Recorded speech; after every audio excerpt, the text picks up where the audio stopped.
Hey everybody. Okay, so today we're looking at the second set of two ladies from Jesus' lineage. So in Matthew 1, just a quick recap, we have Jesus' lineage set up as the list of people that are there. Yesterday we talked about Rahab and Tamar, two ladies, one in Genesis and one in Joshua.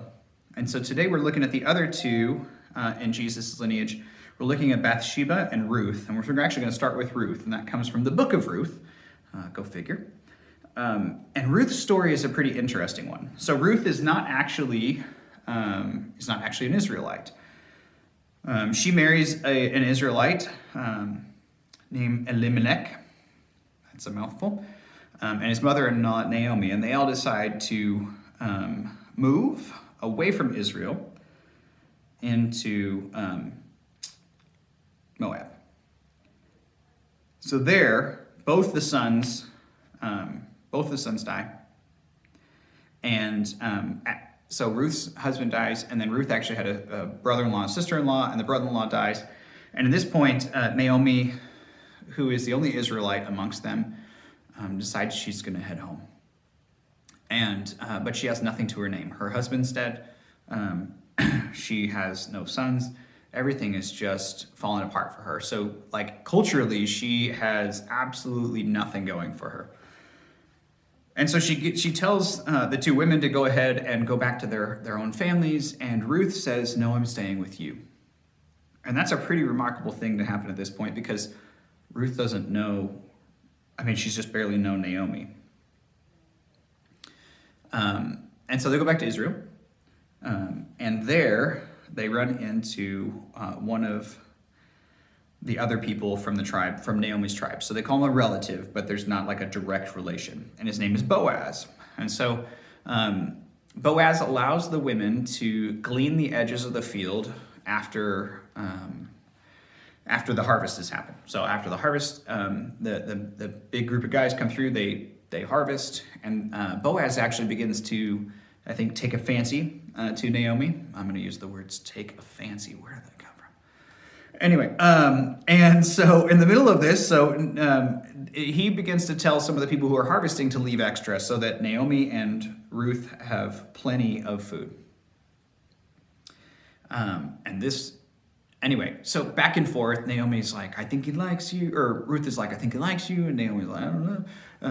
The whole thing, to Ruth. So Ruth ends up sneaking into the place where the men sleep, and uncovers Boaz's feet, and he wakes up and goes, "Who are you?" And she says, "It's your servant Ruth." And anyway, that experience ends up with Boaz eventually taking Ruth as his wife. Now, uncovering your feet is a double entendre here. It's a sexual reference, actually. So something a little intriguing happened there, and then Boaz wants to marry Ruth. And so the interesting thing about this is that this Ruth is in Jesus' lineage. So Ruth is not a Israelite. And so even within Jesus' lineage is this intriguing spot where a woman who does what is right by her mother-in-law, who is an Israelite, who has lost everything, and Ruth is seen as a faithful lady. Although this is one of the few books in the Bible that God's not actually in it. And there's two. So in the book of Ruth, we don't hear from God at all. We just hear the back and forth, this story of Ruth and Naomi and Boaz. And so what I find really interesting is that it shows a couple of things, that God's kingdom can always grow, that you don't have to be born into it, you don't have to have all the right answers or all the right things, but that God adopts people in, as Naomi did. And also that there's this sense of, at times, it's once again another thing that, like, life is real right here. So the best way to put it is that Ruth seduced Boaz, and that seduction it led to their marriage, and then led to Naomi being taken care of for the rest of her life. So there's just this great love that Ruth has for her mother-in-law, even when she's, they're technically not related any longer. And so that's a really cool thing, and that's a really cool part of Jesus' lineage, that here we have Ruth, a non-Israelite, a non-Jew, in Jesus' lineage. So we move on a little bit. We're going to jump ahead to Bathsheba. And so we're going to 2 Samuel. And Bathsheba's story, and actually it's really interesting because in the scripture it says the wife of Uriah rather than using her name. And David and Bathsheba's story specifically is one of really some very tragic and horrible things that happened that ended up being okay in the end.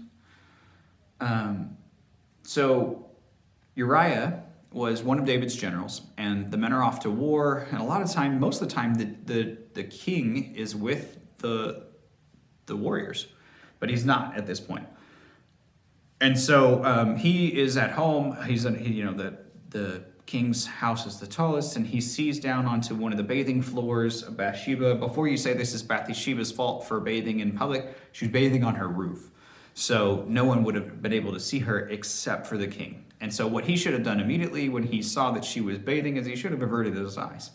Rather, he lusts after her. And using his kingly power, he compels her, and she ends up pregnant. Compels her to his house, and she ends up pregnant.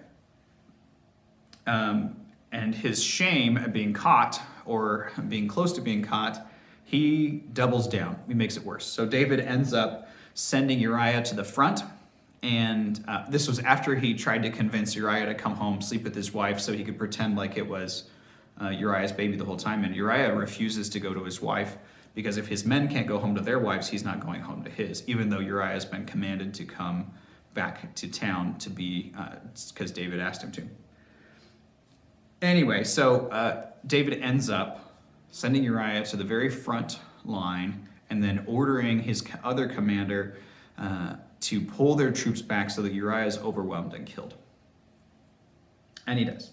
And the front of the fiercest battle. And so Uriah dies, Bathsheba's now a widow, and so then David ends up marrying Bathsheba. The child of their pregnancy ends up dying, and David is finally convicted as a prophet shows up, Samuel shows up, and points out to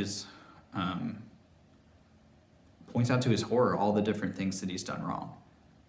And so David falls on his face, he repents, he spends all this time apologizing, the child dies, and Bathsheba is trying to do, from what we can garner, she is a woman stuck in a place where kind of everything's gone wrong. Her husbands have been killed, and in this space she has 2 options. She marries the king, who, we don't really get the concept of love at this point because women are viewed as property a lot of times. And so she's just kind of stuck in this space. From what we know, she becomes David's prized wife, most important lady, and she ends up being the mother of King Solomon, who is the next king, which, considering how many wives at that point that David had and how many children he had, means that she held a great place in his heart. So we have this as the 4th woman in Jesus' lineage. And so it speaks to the fact that the people who have been abused, the people who have been hurt, the people who have been disregarded or used, that they're a part of God's story too. We see that there's such a great brokenness in Bathsheba's story that too often we ignore that. We ignore the fact that most of her story is stuff that happened to her that she had no control over, and somehow she ends up just kind of making it work. We don't know about her state of mind, but in the end, people who get used, who are broken, are a part of God's story. And so it speaks to the fact that many of us, our history is filled with broken spaces or abuse or hurt and pain and suffering, where things happen to us by people in power and we may not have ever had a chance to fight for ourselves. And so when we have Bathsheba in Jesus' lineage, we have this insistence that the broken spaces, those of us who are broken, who have been kind of torn apart or had these really rough situations happen to us, are not like the leftovers. We're not set off to the side, that we are a part of God's redeeming story. And so to me, that has such great hope, that you don't have to be perfect to be a part of what God is doing. You don't have to have it all figured out to be a beloved child of God. In fact, the biggest thing is taking those steps and caring. And we don't hear from Bathsheba. We don't hear her story, but God has not forgotten that. So sometimes when we feel alone, we feel lost, we feel broken, it's important to know that God sees us, that we are a part of God's story, that you don't have to have all this stuff figured out, that you don't have to be perfect. And so whatever your story is today, whatever your past is that you wish wasn't there, God sees that. Some of it may be in the future, it may be something that as you heal and you find wholeness that you might use for some great thing. And others of it is just a place that I think that God weeps with us, that God says, you're still a beautiful, wonderful child of God in the midst of your own sorrow, in the midst of your own brokenness. And by the way, brokenness, I don't mean it's your fault. I mean, these things happened to Bathsheba. She didn't cause them. And so take a moment and just revel in the fact that you are a beloved child of God, no matter what your past is, and that when you feel like no one sees you, that God does. May you be blessed today. Merry Christmas.